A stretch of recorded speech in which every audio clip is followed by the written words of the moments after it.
श्री राधे। आज 350 days Gita challenge का third day.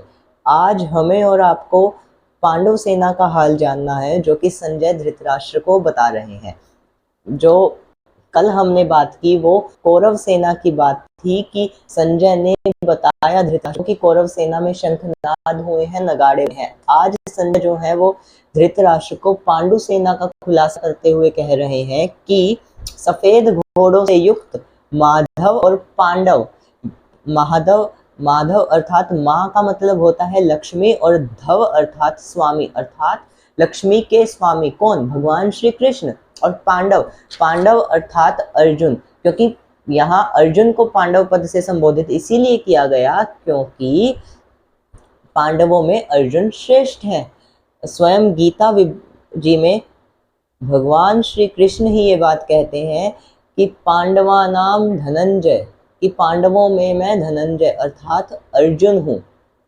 और भगवान श्री कृष्ण और अर्जुन भगवान नर और नारायण के ही अवतार थे। इसीलिए महाभारत के प्रत्येक पर्व की शुरुआत में अर्थात प्रत्येक अध्याय के आरंभ में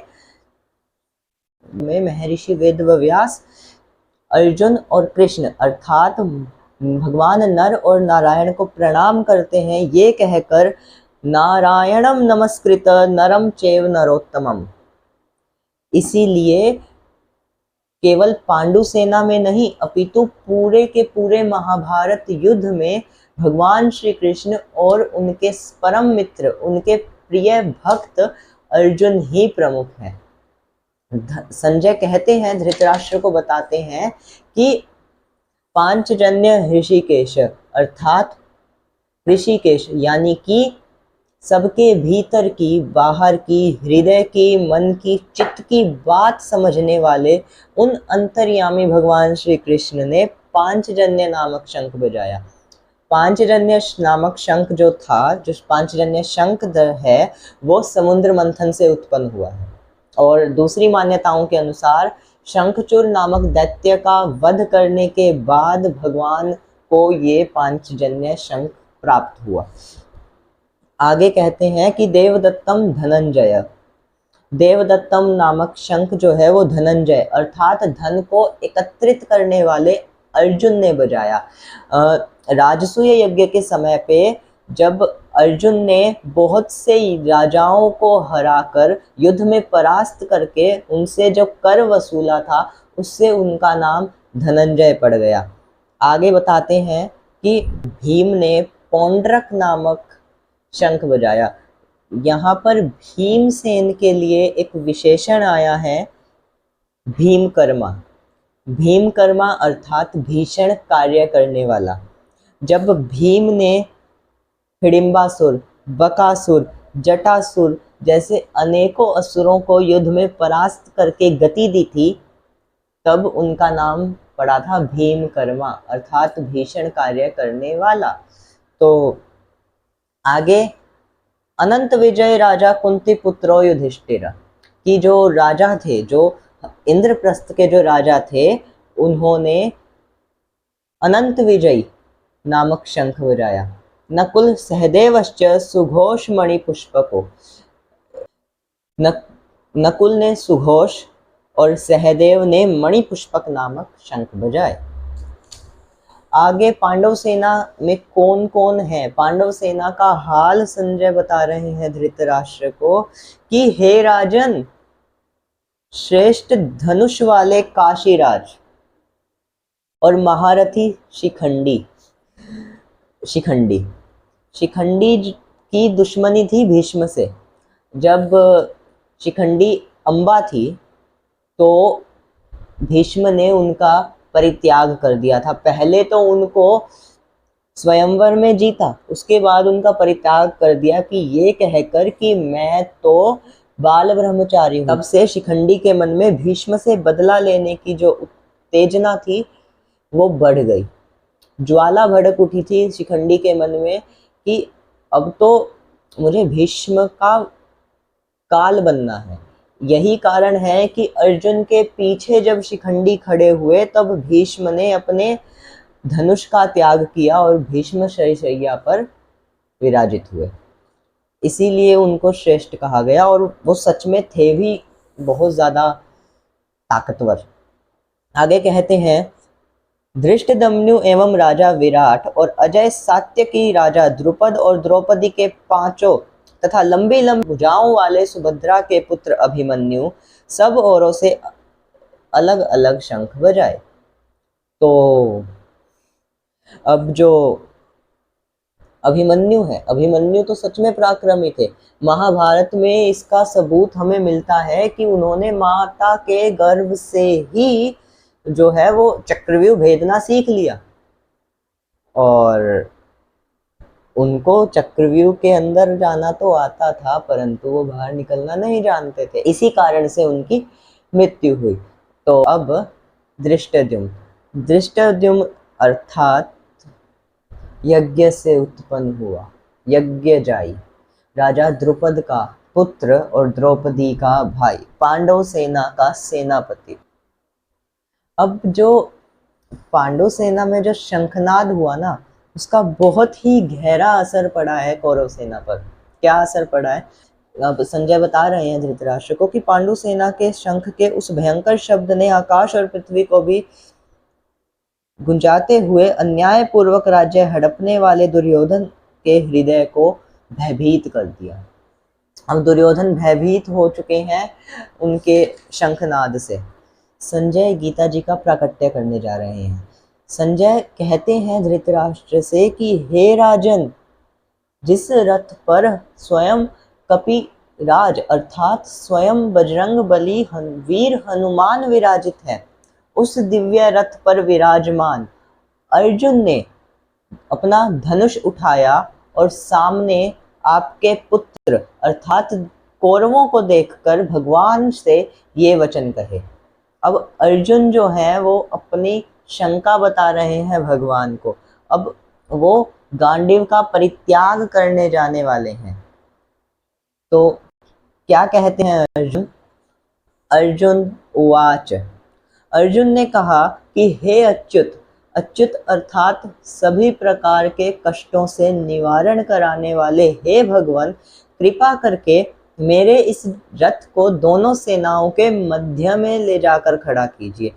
क्योंकि इस बात का खुलासा तो मैंने प्रथम दिन ही कर दिया था कि अर्जुन ये कहते हैं भगवान से कि मुझे जानना है कि मुझे किसके साथ युद्ध करना है। मैं ये जानना चाहता हूँ कि कौन मेरे समक्ष खड़ा है। अब अर्जुन जानते हैं कि सामने तो कौरव ही हैं, और ये भी जानते हैं कि कौरव सेना में कौन कौन है, फिर भी वो भगवान से ये बात कहते हैं कि एक बार मुझे दोबारा देखना है। अर्जुन विनम्र हैं, अर्जुन भक्त हैं, अर्जुन के पास भक्ति की शक्ति है, अतः वो ये जानना चाहते हैं कि कौरव सेना में कौन कौन है। फिर जब वो जाते हैं तो सबसे पहले अर्जुन जो है वो अपने गुरु को प्रणाम करते हैं, क्योंकि उन्होंने ही तो उसको महान धनुर्धर बनाया है। द्रोणाचार्य की शिक्षा से ही तो इतने सक्षम हो गए कि वो आज अग्नि के तेज को समाहित करने वाला, यानी कि जो धनुष अग्निदेव के तेज को समाहित कर ले, वो गांडीव आज अर्जुन के पास है। तो वो किसकी कृपा से? सिर्फ और सिर्फ द्रोणाचार्य अर्थात उनके गुरु की कृपा से। भगवान श्री कृष्ण ने अर्जुन के कहने पर रथ को दोनों सेनाओं के मध्य में खड़ा कर दिया। अब वहाँ द्रोण है, भीष्म है, विश्व भर के समस्त राजा हैं। तो भगवान ने कहा कि अर्जुन इनको एक बार देख ले। तो अर्जुन देखते हैं। उसके बाद अर्जुन ने वहां पर दोनों पक्षों की सेनाओं के मध्य में अपने चाचा, ताऊओं, पितामह, गुरुओं, मामाओं, भाइयों, पुत्रों, पौत्रों, मित्रों, ससुरों और शुभचिंतकों को भी देखा। अब वहां पर ऑब्वियस सी बात है, क्योंकि सारा परिवार आया है और कौरव भी तो पांडवों का परिवार था, तो वहां पर उनके रिलेटिव्स तो होंगे ही। इस पर क्या कहा? जब तो आगे संजय बताते हैं कि जब कुंती पुत्र अर्जुन ने मित्रों तथा संबंधियों की इन विभिन्न श्रेणियों को देखा तो वे करुणा से विभूत हो गए। अब अर्जुन के मन में मोह उत्पन्न हो गया कि ये तो सारे के सारे मेरे सगे संबंधी हैं, अब मैं इनके ऊपर अस्त्र कैसे उठाऊं। तब अर्जुन भगवान से कहते हैं कि हे कृष्ण, इस प्रकार युद्ध की इच्छा रखने वाले अपने मित्रों तथा संबंधियों को अपने समक्ष उपस्थित देखकर मेरे शरीर के अंग कांप रहे हैं और मेरा मुंह सूखा जा रहा है। मतलब अब अर्जुन डिप्रेशन में चला गया कि अब भैया ये तो मेरे सारे के सारे रिलेटिव्स हैं, अब मैं इनके साथ युद्ध कैसे करूं, मैं इनसे लड़ूं तो लड़ूं कैसे। अब ये चाहे भले हैं बुरे हैं लेकिन है तो मेरे अपने ही, है तो मेरे सगे संबंधी ही, तो मैं तो इनके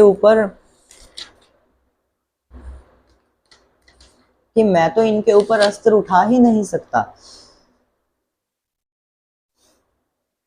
आगे कहते हैं अर्जुन कि मेरा सारा शरीर कांप रहा है, मेरे रोंगटे खड़े हो रहे हैं, मेरा गांडीव धनुष मेरे हाथों से छूटा जा रहा है, मेरी त्वचा जल रही है। अर्जुन कह रहे हैं कि कृष्ण को कि कृष्ण कि हे भगवान, मेरा पूरा शरीर अपने आपे से बाहर हो गया, मेरे हाथ से गांडीव छूटा जा रहा है, मैं तो यहाँ पर युद्ध की इच्छा से आया था, मैं तो यहाँ युद्ध करने आया था, लेकिन सामने अपने ही रिश्तेदारों को देखकर, सामने अपने ही रिलेटिव्स को देखकर मेरा तो पूरा शरीर मेरे वश से बाहर हो गया, मैं उठा ही नहीं सकता इन पर अस्त्र।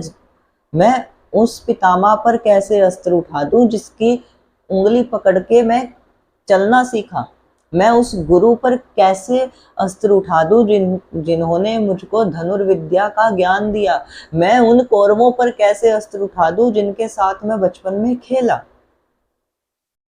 तो आगे अर्जुन कहते हैं कि मैं यहाँ अब और अधिक कड़े रहने में भी असमर्थ हूँ, मैं भले ही भूल कर रहा हूँ, मेरा सर चकरा रहा है, हे कृष्ण, मुझे तो केवल अमंगल के कारण ही दिख रहे हैं कि अब अपने ही रिलेटिव्स को मार कर, तो अर्जुन गीता जी में आगे कहेंगे कि ये तो कुल धर्म का नाश है, यानी कि अब मैं अपने ही सगे संबंधियों को अगर मारूंगा तो ये तो कुल धर्म, अर्जुन कुल धर्म को ही सनातन बताएंगे। तो भगवान अर्जुन को डांट कर कहेंगे कि कुल धर्म ही सनातन नहीं है। तो जब वो बात आएगी तब हम उसकी चर्चा करेंगे। तो अब अर्जुन कहते हैं कि हे कृष्ण, इस युद्ध में अपने ही स्वजनों का वध करने से न तो मुझे कोई अच्छाई दिखती है और न मैं उससे किसी भी प्रकार की विजय राज्य सुख की इच्छा रखता हूँ। जब अर्जुन ने देखा कि कौरव सेना में सारे के सारे मेरे सगे संबंधी है, वही कौरव है जिनके साथ मैं बचपन में खेला, वही पितामह है जिनकी उंगली पकड़कर मैंने बचपन में चलना सीखा, वही द्रोणाचार्य हैं जिन्होंने मुझे धनुर्विद्या का ज्ञान दिया, वही कृपाचार्य हैं जिन्होंने मुझे कुल धर्म सिखाया, अब मैं इन्हीं के ऊपर अस्त्र ऐसे उठा दूं। वहां तो अश्वत्थामा अर्थात मेरा गुरु भाई है, अब मैं गुरु भाई पर अस्त्र उठाऊं तो उठाऊं कैसे। कौरव मेरे ताऊ के बेटे हैं, उन पर मैं अस्त्र कैसे उठाऊं। अर्जुन को मोह हुआ, ये बात मैंने फर्स्ट डे ही क्लियर कर दी थी कि अर्जुन को तो मोह हो नहीं सकता, लेकिन हमारे लिए भगवान ने ये लीला रची। अब अर्जुन आगे भी यही कहेंगे कि यदि मैं इन पर अस्त्र उठाऊं तो उससे मुझे कोई हानि नहीं है, ना ही मुझे कोई अच्छाई सूझती, ना ही मुझे कोई लाभ सूझता कि मैं इनके ऊपर अस्त्र उठाऊं और मुझे लाभ हो जाएगा, नहीं, कदापि नहीं। और यदि लाभ हो भी तो अपनों को मारकर जो लाभ मिलेगा मैं उसको ठुकराता हूँ। अपनों को मारकर मुझे इंद्रत्व की प्राप्ति भी होती है तो मैं उस स्वर्ग के राज को भी ठुकराता हूँ। लेकिन श्री भगवान आगे दूसरे अध्याय में अर्जुन को फटकार कर ये बात कहेंगे कि तू कुल धर्म को सनातन कहता है, परंतु कुल धर्म सनातन नहीं है, सनातन केवल भक्ति है और केवल और केवल भगवान के भक्त हैं। अतः अर्जुन मोह को त्याग कर युद्ध कर।